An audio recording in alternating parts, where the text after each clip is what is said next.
Okay, GSM ဆိုတာကိုလူတော်တော်များများကတော့သိကြတယ်ဒါပေမဲ့ GSM ကဘယ်လိုမျိုးအလုပ်လုပ်တာလဲဆိုတာကိုကျွန်တော်သိသလောက်နားလဲလဲအောင် sharing လေးလုပ်ပေးချင်ပါတယ် Okay ဆိုတော့ကျွန်တော်တို့လွန်ခဲ့တဲ့9နှစ်လောက်ကျွန်တော်ပြန်သွားကြည့်အောင်အဲ့တုန်းကကျွန်တော် GSM ဖုန်းလေးတွေခက်စားလာတယ် Huawei တို့ GoPad တို့ခက်ပေါ့အဲ့တုန်းကဆိုရင်ကျွန်တော်တို့ဒီ Huawei တို့ GoPad တို့ခက်မှာဆိုရင်ကျွန်တော် COC ကို 2G network လေးနဲ့ကြောင်းခန်းထဲမှာကျွန်တော်တို့ game တွေခိုးစောခဲ့ကြသေးတယ်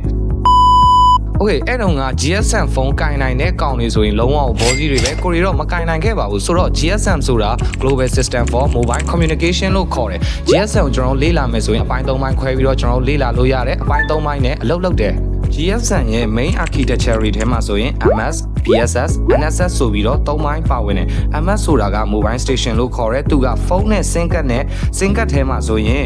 ဖုန်းနံပါတ်တွေပါမယ် user information တွေပါမယ် SIM card ထဲမှာဆိုရင် content တွေကိုမှတ်ထားလို့ရတယ်လို့ပေါ့ Okay နောက်တစ်ခုက BSS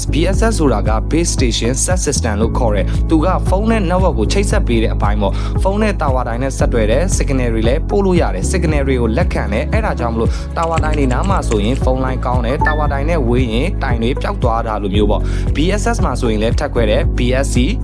base station controller နဲ့ BTS base transceiver station ဆိုပြီးတော့ပေါ့ BTS က tower တိုင်းကို signal တွေကိုပို့တယ်လက်ခံတယ် BSC က tower ပြောင်းလဲတဲ့အချိန်တွေကို management လုပ်ပေးတယ် Okay နောက်တစ်ချက်က network set system NSS သူကဖုန်းခေါ်တာတွေကိုလိုက်ပြီးတော့ချိန်ပေးတယ် user တွေရဲ့ data တွေကိုသိမ်းပေးတယ်ပြီးတော့ VLR visitor location register လက်ရှိ user ရောက်နေတဲ့နေရာကိုသိမ်းပေးတယ်ဆိုတော့ GSM ရဲ့အလုပ်လုပ်ပုံကိုအတူချုံပြောရမယ်ဆိုရင်ဖုန်းခေါ်လိုက်ရင်ဖုန်းကနေ BTS ကိုသွားတယ် BTS ကနေ BSC ကနေ MSC ကိုသွားတယ် MSC ကလက်ခံပြီးတော့ဖုန်းကိုရှာတယ်ချိတ်ဆက်ပေးတယ်ဖုန်းခေါ်လို့ပြီးသွားရင် billing ကိုစစ်ပေးတယ်ဆိုတော့အခုတလောဖုန်းခေါ်ရင်ချက်ချင်းမရတာတို့ဆိုတာဘာကြောင့်လဲဆိုတာကိုသိလောက်ပြီးထင်ပါတယ်Okay ခုခေတ်မှာဆိုရင်တော့ကျွန်တော်နိုင်ငံတော်တော်များများမှာ GSM တွေကိုတိတ်ပြီးတော့မသုံးကြတော့ဘူးဒါပေမဲ့တချို့ကျတော့သုံးနေကြသေးတယ် GSM က 2G network ပဲရတာဆိုတော့တိတ်ပြီးတော့အဆင်မပြေဘူး Okay နောက်ထပ် 3G 4G 5G network ကြောင့်ကျွန်တော်တို့ထပ်ပြီးတော့လေ့လာကြည့်ရအောင်